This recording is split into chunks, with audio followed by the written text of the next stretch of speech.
আল্লাহ তাআলা বলেন ইন্নামা ইউওয়াফাস সাবিরুনা আজরাহুম إنما يوفى الصابرون أجرهم بغير حساب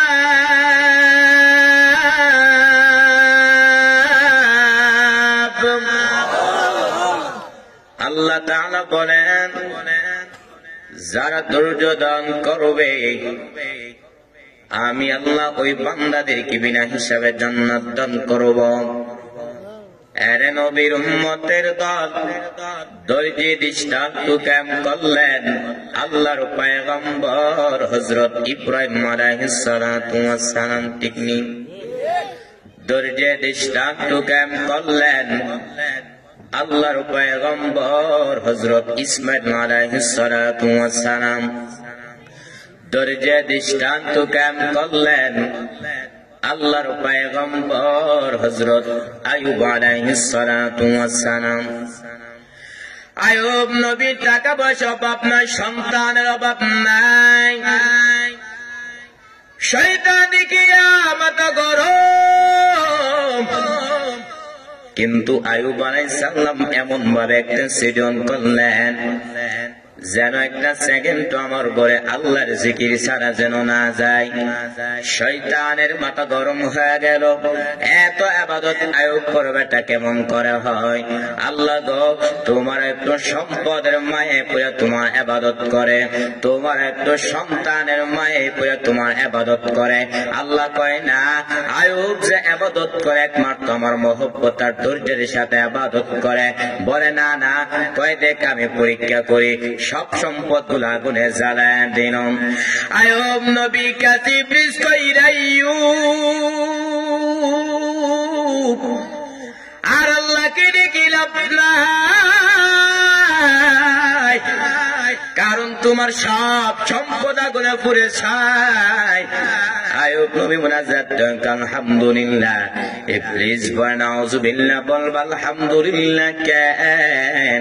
আইয়ুব নবী ডাক দিয়া কয় আলহামদুলিল্লাহ বল কারণ আল্লাহ পাক রব্বুল আলামিন আমাকে সম্পদ দান করেছেন, এই সম্পদের কারণে ইবাদত করতে মারাত্মক ব্যাঘাত সৃষ্টি হতো। আজকে আমার সম্পদও নাই, ইবাদতের মধ্যে কোনো টেনশন নাই। ইবলিস কয় মানি না। আল্লাহ কয় দেখ কারো পরীক্ষার মধ্যে ফালায়া দিতেছি। কুরওয়াতুল্লাহ ইজিন নামক কিতাবের মধ্যে উল্লেখ রয়েছে আইয়ুব নবীর শরীরের মধ্যে কিনা পোকা ধরে গেছে। একদিন আইয়ুব তাকায় দেখে তার জিহ্বার মধ্যে পোকা। এতদিন আইয়ুব জিহ্বা নাড়া নাড়া আল্লাহর জিকির কতদিন ঠান্ডা হয়ে যেত। আজ নবী চোখে কোটায় পানি আল্লাহকে ডেকে বলে উদার বালি, এতদিন আমি এত অসুস্থ, ঠিকমতো খাইতে পারি না, কিন্তু তোমাদের জিহ্বা দেয়া যখন তোমার নামের জিকির করে আমার ক্ষুধার তৃষ্ণা মিটে যায়। আজকে আবার জিহ্বার মধ্যে পোকা, আমি কেমন স্মরণ করবো রে মালিক? আইয়ুব নবী এইভাবে নিজে নিজে মুহাসাবা করতেছেন, আল্লাহর কাছে ধৈর্যের পাহাড় কায়েম করতেছেন। হঠাৎ করে তাকায় দেখে তার সকল বিবিরা তার সামনে দাঁড়ায় বলেন, আর আমরা আপনার ঘরে থাকবো না, আপনি আমাদেরকে তালাক দিয়ে দেন। সবাই চলে যেতেছি, আমরা চলে যাই, আমরা থাকতে চাই না। আইয়ুব নবী বলে যাও যাও, বিদায় না বিবে যাইতেছি। নবী কান্না করে মালিক,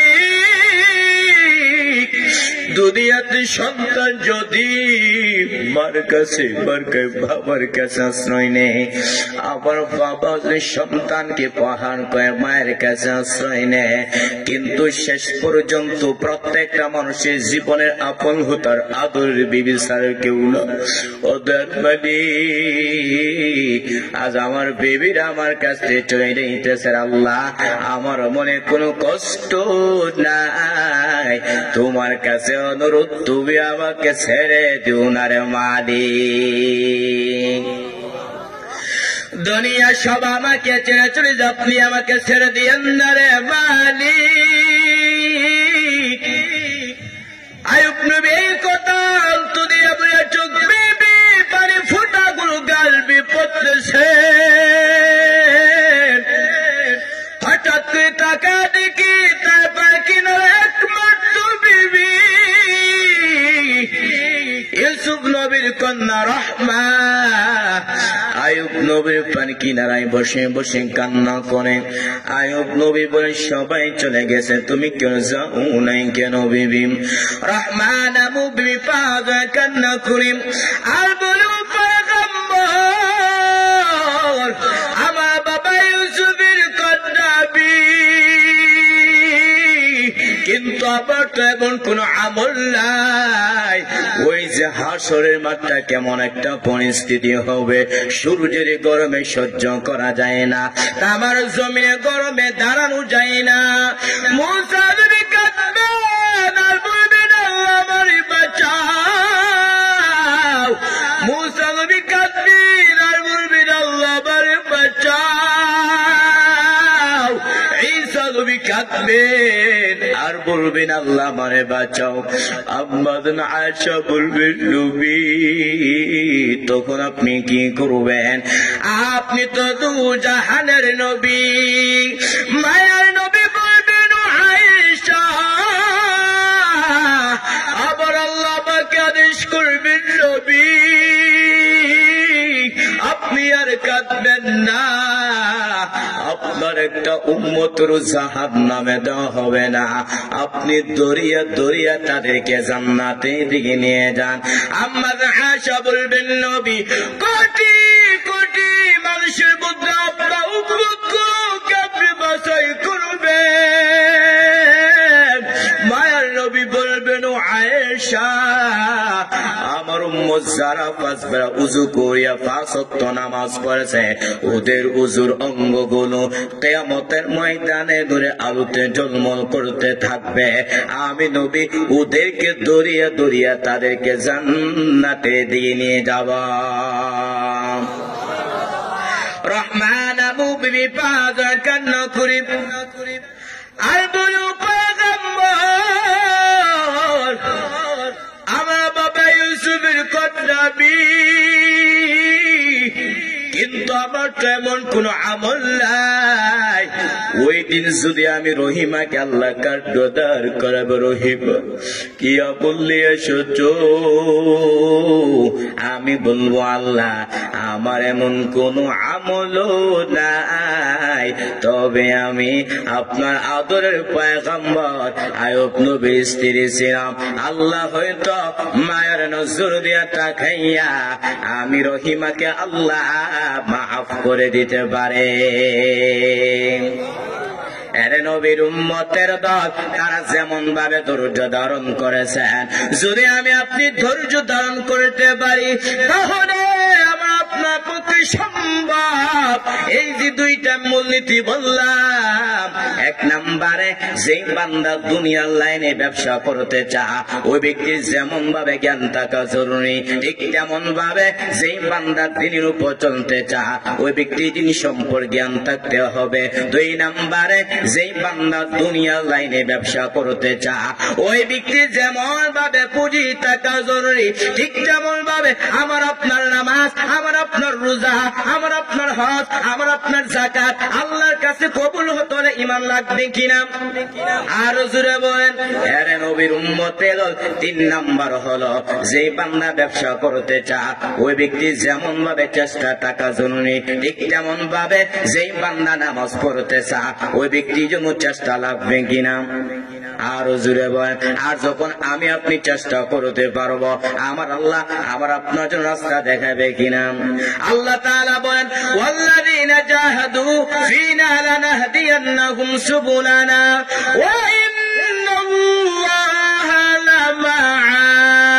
লামা'আল মুহসিনিন।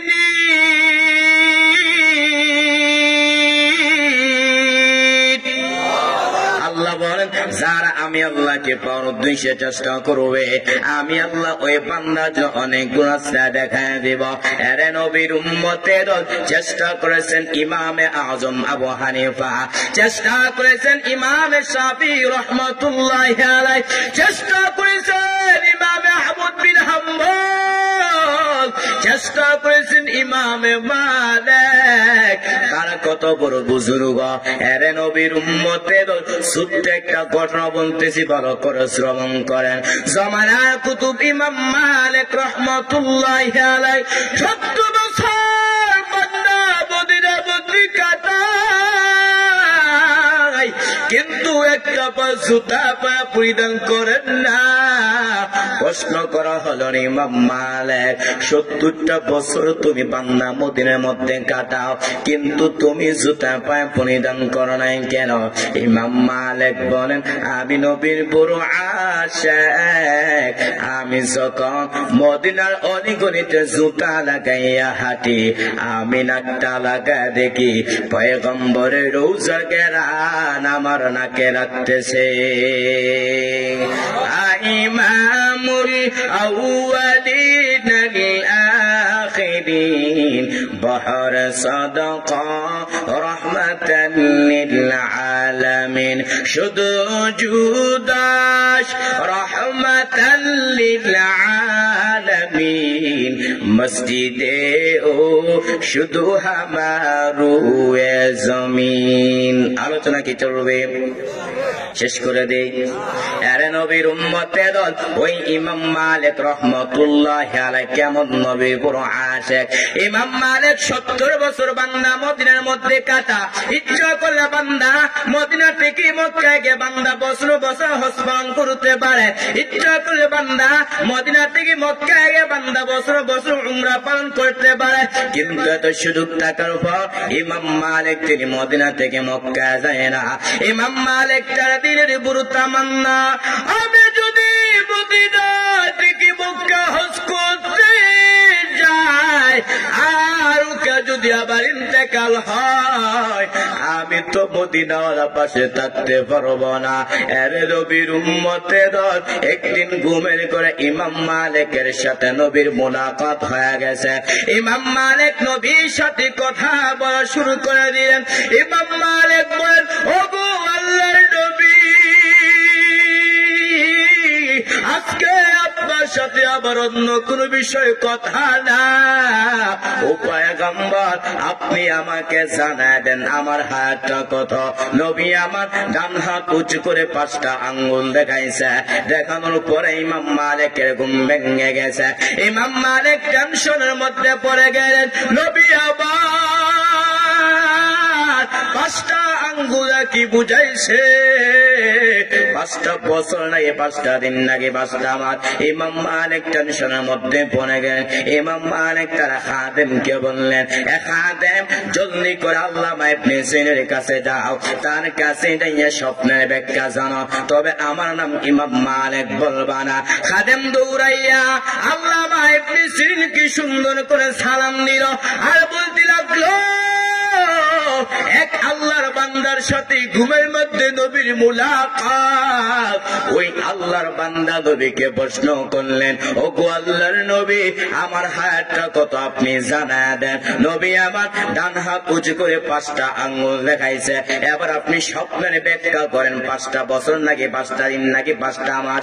আল্লামা ইবনে সিরিন বলেন, যেই বান্দা স্বপ্ন দেখেছে তার নামটা বলতে হবে, কারণ ওই ব্যক্তির অনুযায়ী স্বপ্নের ব্যাখ্যা দেওয়া হবে। দেওয়ানবাগির মতো কোন বেঈমান যদি বলে আমার নবী ডাস্টবিনের মধ্যে পড়ে আছে, আমি বলবো ওই বেঈমান ঈমান ডাস্টবিনে পড়ে আছে। আল্লামা ইবনে সিরিন বলেন, যেই বান্দা স্বপ্ন দেখেছে তার নামটা বলতে হবে, ওই ব্যক্তি যদি নাম না বলে স্বপ্নের ব্যাখ্যা দেওয়া হবে না। খাদেম দৌড়াইয়া ইমাম মালিকের কাছে গিয়ে বলতে লাগলো, আসসালামু আলাইকুম শাইখ, আপনার নাম না বলে স্বপ্নের ব্যাখ্যা দিবে না। ইমাম মালিক তার খাদেমকে বললেন, জলদি করে আমার নামটা খবর দাও। তারপর স্বপ্নের ব্যাখ্যা জানা বড় জরুরি। খাদেম দৌড়াইয়া আল্লামা ইবনে সিরিনকে বলতে লাগলো, এই স্বপ্নটা ইমাম মালিক দেখেছেন। আল্লামা ইবনে সিরিন বলেন, আমিও মনে মনে ভেবেছিলাম যে স্বপ্নটা ইমাম মালিক ছাড়া অন্য কেউ দেখতে পারে না। আল্লামা ইবনে সিরিন বলেন, নবী আমার 5টা আঙ্গুল দিয়ে বুঝাইছেন 5টা বিষয় এমন আছে যে 5টা বিষয় সম্পর্কে আল্লাহ ছাড়া দুনিয়াতে কেউ জানে না। 1 নম্বরে একটা মানুষ আগামীকাল কি রুজি করবে, কি খাবে কে জানেন? আর জোরে বলেন। 2 নম্বরে একটা মানুষ কখন কোথায় মারা যাবে কে জানেন? 4 নম্বরে মায়ের গর্ভের সন্তানটা ছেলে হবে নাকি মেয়ে হবে কে জানে? 5 নম্বরে কিয়ামত কখন সংঘটিত হবে কে জানে? আরে নবীর উম্মতের 4টা বলেছি, 5 নাম্বার হলো আগামীকাল বৃষ্টি হবে নাকি হবে না কে জানে? আরে নবীর উম্মতের মোট কথা হইল গায়েবের মালিক কে? আর যিনি বলেন, আলিমুল গায়বি ওয়াশ শাহাদাতি হুয়ার রহমান নুর রহিম।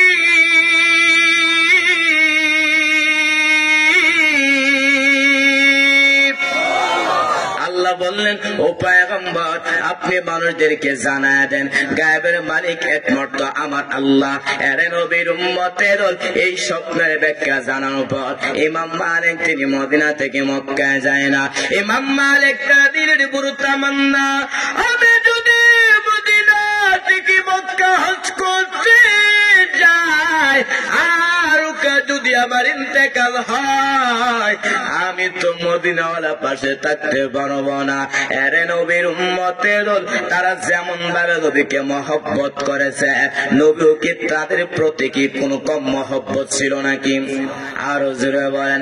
এরে নবীর উম্মতের আম্মা আয়েশা বলেন, এরে সাহাবায়ে কেরাম, আমি এবং রাসূল কবি সালামত শোয়ার পরে হঠাৎ করে দেখতে পাইলাম নবী আমার পাশে নাই।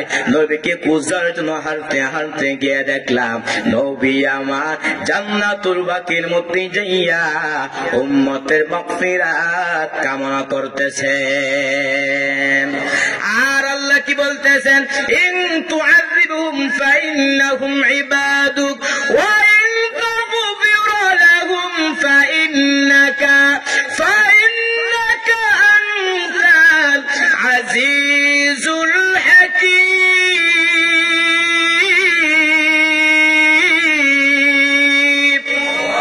আল্লাহ কাছে বলতেছেন, ও মালিক, ইন তুআযিবহুম ফাইন্নাহুম ইবাদুক, ও আল্লাহ তারাই তো আপনার বড় বান্দা, যদি আপনি তাদেরকে শাস্তি দেন, ওয়া ইন তাগফির লাহুম, যদি আপনি তাদেরকে ক্ষমা করে দেন, আপনি তো হচ্ছে প্রজ্ঞাময় পরাক্রমশালী।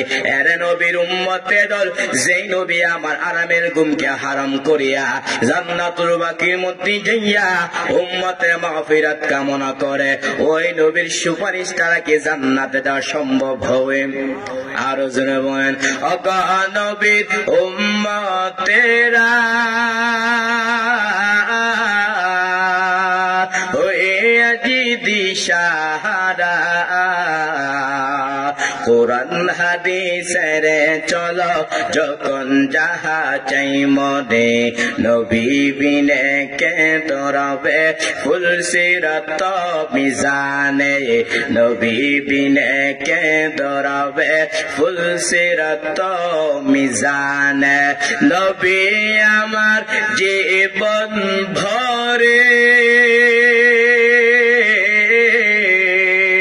দিনের লাগি কষ্ট করে,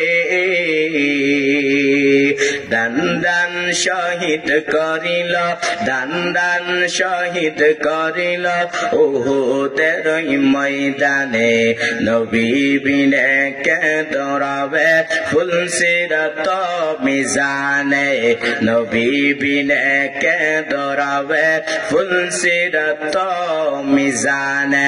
এরে নবীর উম্মতের তারা যেমন ভাবে চেষ্টা করেছেন, যদি আমি আপনি চেষ্টা করতে পাই তাহলে আমার আল্লাহ আমার আপনার রাস্তা দেখাবে কিনা? আরো জোরে বলেন। আল্লাহ তাআলা বলেন, ওয়াল্লাযীনা জাহাদু ফীনা লানাহদিয়ান্নাহুম সুবুলানা ওয়া ইন্নাল্লাহা লামা'আল মুহসিনিন।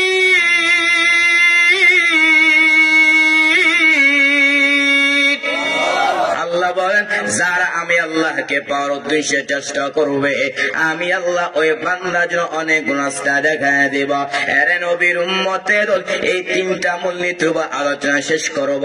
আল্লাহ বলেন, ইয়া আইয়ুহাল্লাযীনা আমানু, হে ঈমানওয়ালারা, হাল আদুল্লুকুম আলা তিজারা, আমি আল্লাহ কি তোমাদেরকে এমন একটা ব্যবসা প্রতিষ্ঠা করব যেই ব্যবসার মাধ্যমে তোমরা আমার আযাব থেকে মুক্তি পাইবা। তো ব্যবসাগুলো কি? তুমিনুনা বিল্লাহি ওয়া রাসূলিহি, এক নম্বরে আল্লাহকে বিশ্বাস করবা, দুই নম্বরে রাসূলকে বিশ্বাস করবা। এর নবীর উম্মতের দল কেমনে কেমনে বিশ্বাস করব? সাহাবায়ে কেরাম তারা যেমন ভাবে বিশ্বাস স্থাপনা করেছেন, সাহাবায়ে কেরাম তারা অন্তর দিয়ে বিশ্বাস করেছেন, সাহাবায়ে কেরাম তারা জীবন দিয়ে বিশ্বাস করেছেন, সাহাবায়ে কেরাম যখন যেটা প্রয়োজন সব দিছে কিনা? নবীর উম্মতের ছোট্ট একটা ঘটনা ভালো করে শ্রবণ করেন। সাহাবায়ে কেরাম তারা নবীর প্রতি কত মহব্বত ছিল। তাবুকের যুদ্ধের সময় যখন চলে আসছে, নবী সাহাবায়ে কেরামকে বললেন, হে সাহাবায়ে কেরাম, আমরা যুদ্ধের ময়দানে অংশগ্রহণ করব, তোমরা দান সদকা করো, সম্পদ দান করো। ওমর দান করলেন, উসমান দান করলেন, হযরত আলীও দান করলেন, আবু বকর তার সম্পদ নিয়ে হাজির করলেন। আল্লাহর নবী বললেন, আরে উমর, কি পরিমাণ সম্পদ দান করেছ? উমর বলেন, আমার সম্পদ অর্ধেক আমি দান করে দিলাম। নবী আবু বকরকে বললেন, হে আবু বকর, কি পরিমাণ সম্পদ দান করেছ? আবু বকর ডাক দেন, পয়গম্বর, আমার ঘরের মধ্যে যা ছিল সব আমি দান করে দিলাম। নবী বললেন, আরে আবু বকর, তোমার ঘরের মধ্যে কি কিছু নাই? আবু বকর ডাক দেন, পয়গম্বর, আমার আল্লাহ আপনি ছাড়া আমার আপন কেউ নাই, আমার যা ছিল সব আমি দান করে দিলাম। নবী আশ্চর্য হয়ে গেলেন। হঠাৎ করে জিবরাইল আমিন হাজির। জিবরাইল আমিন বলেন, ও পয়গম্বর, আপনার সাহাবী আবু বকরকে আল্লাহ সালাম দিয়েছেন আর জানতে চেয়েছেন এই অবস্থা তার মনে হালতটা কি? আল্লাহ জানার পর কেন বললেন? আল্লাহ আবু বকর নবীকে বুঝাইলেন আল্লাহ আবু বকরকে কত মহব্বত করেন। আল্লাহর নবী বললেন, আরে আবু বকর, আল্লাহ তোমাকে সালাম দিয়েছেন আর জানতে চেয়েছেন এই অবস্থা তোমার মনের হালতটা কি? আবু বকর কোন জবাব না দিয়ে চোখে পানি পায় কান্না করতেছেন। আল্লাহ নবী বললেন, আরে আবু বকর, জবাব দিবা কেন তুমি কান্না করতেছ? আবু বকর কান্না করে বলল, পয়গম্বর, আমি আবু বকর ছিলাম জাহান্নামীর আসামি। আমি আবু বকরকে কে চিনত, কিন্তু আপনার সুহবতে আসার কারণে আল্লাহ আমাকে এত সম্মান দান করেছেন, যার বদৌলতে আমি আবু বকরকে আল্লাহ সালাম পাঠাইছেন।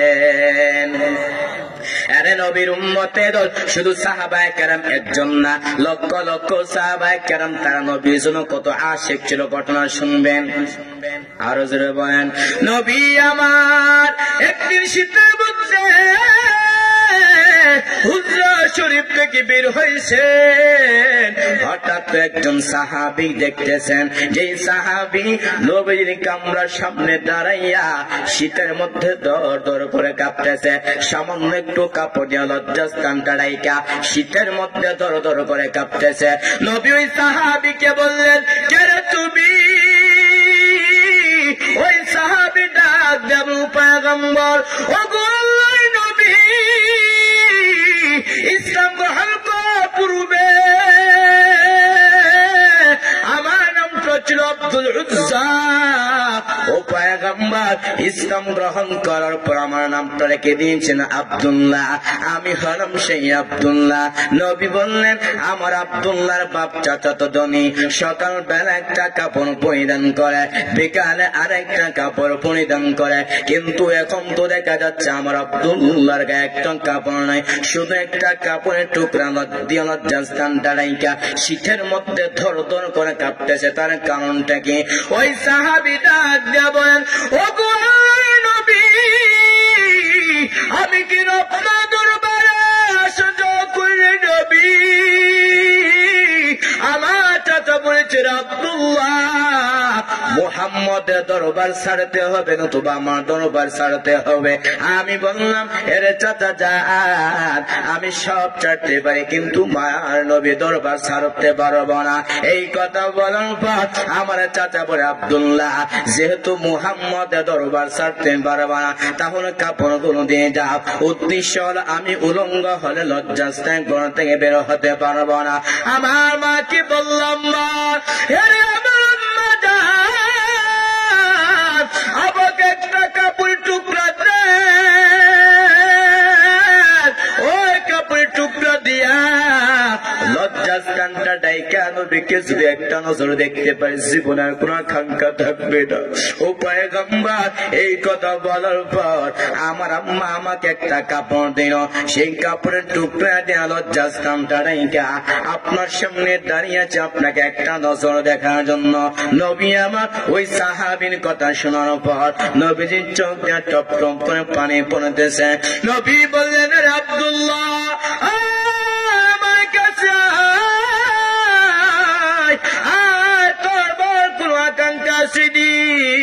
আব্দুল্লাহ চোখে পানি পা কান্না করার বড় পয়গম্বর ও গো আল্লাহর নবী, আমার এমন কোন আকাঙ্ক্ষা নাই, তবে আপনি আমার জন্য দোয়া করেন আল্লাহ যেন আমাকে শাহাদতে মৃত্যু দান করে।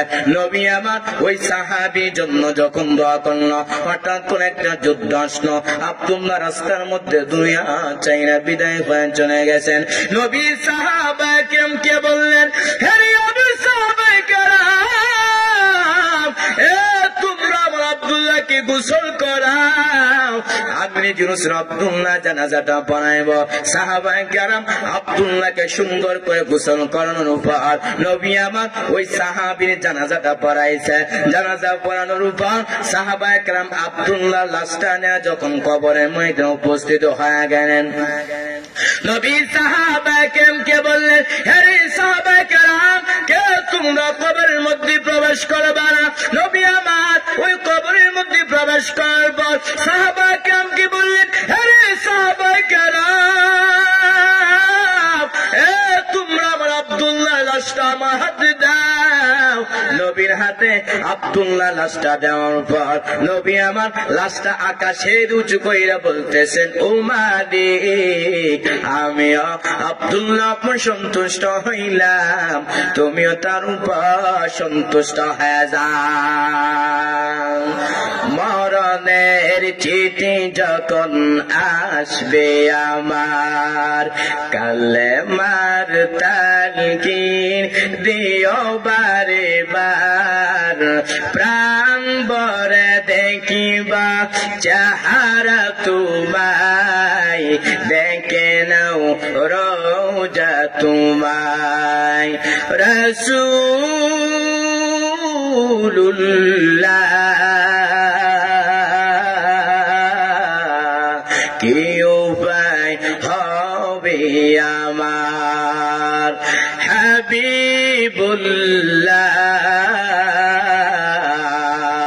কি উপায় হবে আমার। ওই মদিনার পথের ধুলি মাখতাম আমি ফেলে সুরমা বলি, ফিরে ফেত নয়ন নূরের আদার, দেখে নাও রওজা তোমায়। রাসূলুল্লাহ কি উপায় হবে আমার, হাবিবুল্লাহ কি উপায় হবে আমার। এর নবীর উম্মতের সাহাবায়ে কেরাম তারা যেমন ভাবে আল্লাহ এবং তার রাসূলকে বিশ্বাস স্থাপনা করেছেন, সেইভাবে যদি আমি আপনি বিশ্বাস স্থাপনা করতে পারি, তাহলে আমাকে আপনাকে আল্লাহ জাহান্নাম থেকে মুক্তি দিবে কিনা? আর হুজুর বলেন, আল্লাহ তাআলা বলেন, ইয়া আইয়ুহাল্লাযীনা আমানু হাল আদুল্লুকুম আলা তিজারা, আমি আল্লাহ কি তোমাদের কেমন একটা ব্যবসার প্রতিষ্ঠা করব যেই ব্যবসার মাধ্যমে তোমরা আমার আযাব থেকে মুক্তি পাইবা। এর নবীর উম্মতের আল্লাহর আযাবটা কেমন ভয়ঙ্কর এখন শুনেন। মুসনাদুল ইমাম আযম আবু হানিফা রাহমাতুল্লাহি আলাইহি একটা হাদিস এনেছেন, জাহান্নামের মধ্যে দুইটা বান্দা জাহান্নামের মধ্যে জ্বলতেছেন, আর ইয়া হান্নান আর বলতেছে ইয়া বান্নান। এই সাইয়্যিদুল মালায়েকা হযরত জিবরাইল আলাইহিস সালাতু ওয়াস সালাম এই দৃশ্য দেখার পর আমার আল্লাহ আরশ আযমের সামনে হাজির। আমার আল্লাহ তাআলা কি বলবেন, ও আল্লাহ জাহান্নামের মধ্যে দুইটা বান্দা জাহান্নামের মধ্যে জ্বলতেছেন, আর ইয়া হান্নান আর বলতেছে ইয়া বান্নান, ও আল্লাহ যদি অর্ডার দেন ওই দুইটা বান্দাকে আপনার সামনে হাজির করব। আল্লাহ জিবরাইল আমিন কি বলবেন, হে জিবরাইল আমিন যাও জাহান্নামের মধ্যে ঢুকে যাও, জাহান্নামের মধ্যে ঢুকে এই বান্দাগুলোকে আমার সামনে নিয়ে আসো। জিবরাইল আমিন জাহান্নামের মালিক ফেরেশতাকে যখন বলবে, মালিক ফেরেশতা জাহান্নামে প্রত্যেকটা আনাচে কানাচে খুঁজতে থাকবে, কিন্তু এই দুইটা বান্দার বডিগুলো খুঁজে পাবে না। জিবরাইল আমিনকে ওই মালিক ফেরেশতা যখন বলবে, মালিক ফেরেশতা আবার আমার আল্লাহ আরশ আযমের সামনে হাজির, আমার মালিককে বলবে, ও মালিক জাহান্নামের মধ্যে ওই দুইটা বান্দাগুলো তো খুঁজে পাইতেছে না। আল্লাহ বলেন, জিবরাইল ওই সময় আমার মতে চালা গিয়েছ, যাও যাও জাহান্নামের অমুক স্থানের মধ্যে গিয়ে দেখবা দুইটা বান্দা জাহান্নামের মধ্যে জ্বলতেছেন, আর ইয়া হান্নান আর বলতেছে ইয়া বান্নান ওই দুইটা বান্দাকে আমার সামনে হাজির করো। জিবরাইল আমিন জাহান্নামের মালিক ফেরেশতাকে যখন বলবে, মালিক ফেরেশতা জাহান্নামের মধ্যে জাহান্নামের মধ্যে দেখবে ওই দুইটা বান্দা জাহান্নামের মধ্যে জ্বলতে জ্বলতে একদম আগুনে আঙ্গার হয়ে গেছে। জিবরাইল আমিন ওই দুইটা আঙ্গার জিবরাইল আমিনের কাছে যখন নিয়ে আসবে, জিবরাইল আমিন ওই দুইটা আঙ্গার আমার আল্লাহ আরশ আযমের সামনে যখন পেশ করা হবে, ওই দুইটা বান্দা বলবে, ও মালিক আপনার জাহান্নামে তো ভয়ঙ্কর, আল্লাহ আপনি আমাদেরকে একটু জান্নাতে নিয়ামতটা দান করেন। আল্লাহ তাআলা ওই দুইটা বান্দাকে বলবেন, এরা দুইটা মানুষ আমি আল্লাহকে তোমাদেরকে অনর্থক বানাইলাম, আমি আল্লাহ তো সুন্দর জমিন দিলাম, আমি আল্লাহ তো সুন্দর আসমান দিলাম, আমার নিয়ামত পাইয়া আবার তোমরা ধারণা করছো আমার কাছে আসবে না। আল্লাহ তাআলা বলেন, আফাহাসিবতুম আন্নামা খালাকনাকুম আবাসা ওয়া আন্নাকুম ইলাইনা লা তুরজাউন।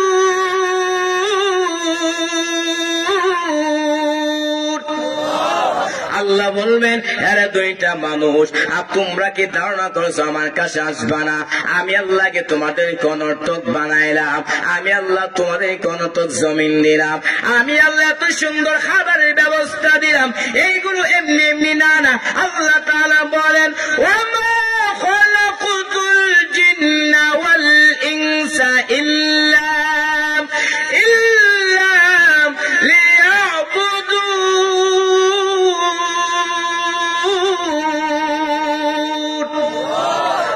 বলবেন, এরা দুইটা মানুষ, আমি আল্লাহ এত সুন্দর জমিন দিলাম, আমি আল্লাহ এত সুন্দর খাবারের ব্যবস্থা করলাম, আমি আল্লাহ এত সুন্দর ফলের ব্যবস্থা করলাম আমার ইবাদত করার জন্য। আজকে তোমরা আমার ইবাদত করতে পারো না, আজকে তোমাদেরকে জান্নাত দেওয়া হবে না। ওই দুইটা বান্দা বলবে, ও মালিক, আপনার একটা নাম ছিল হান্নান, আপনার আরেকটা নাম ছিল মান্নান। ও আল্লাহ, এই নামগুলো উসিলা আপনি আমাদেরকে একটু জান্নাতের নিয়ামতটা দান করেন। মায়ার নবী বলেন, ওই দুইটা বান্দাকে আল্লাহ 1000 বছর জাহান্নামের মধ্যে জ্বলানোর উপরে আল্লাহর সিফতি নামের উসিলায় ওই দুইটা বান্দাকে আল্লাহ জান্নাতের নিয়ামতটা দান করবেন। ইয়া ইলাহি তো মেরা মাবুদ হায়, ইয়া ইলাহি তো মেরা মাশूक है, या इलाही मुझसे मुझको दूर कर, या इलाही तू मेरा हन्नान है, कुफ्र शिरक मेरे दिल से दूर कर, मेरे दिल में इश्क हक गुलजार कर। আল্লাহ বলেন, ইয়া আইয়ুহাল্লাযীনা আমানু, হে ঈমানওয়ালারা, হাল আদুল্লুকুম আলা তিজারা, আমি আল্লাহ কি তোমাদেরকে এমন একটা ব্যবসার উপদেশ করব যার মাধ্যমে তোমরা আমার আযাব থেকে মুক্তি পাইবা। তো আল্লাহর আযাব থেকে বাঁচতে হলে সেই ব্যবসাটা কি? তুমিনুনা বিল্লাহি ওয়া রাসূলি, 1 নম্বরে আল্লাহকে বিশ্বাস করবা, 2 নম্বর কাকে? আর রাসূল বলেন, আরে নবীর উম্মতের আল্লাহ এবং তার রাসূলকে বিশ্বাস করতে পারলে আল্লাহ আমাকে আপনাকে আল্লাহ জাহান্নাম থেকে মুক্তি দিবে কিনা? আর রাসূল বলেন, আরে নবীর উম্মতের কারো পক্ষে সম্ভব আল্লাহর আযাব ভয়ঙ্কর সহ্য করা? আর রাসূল বলেন, আরে নবীর উম্মতের দল, আল্লাহর আযাবে তো ভয়ঙ্কর, শুধু তাই নয়, হাসরের মাঠটা কেমন একটা পরিস্থিতি হবে।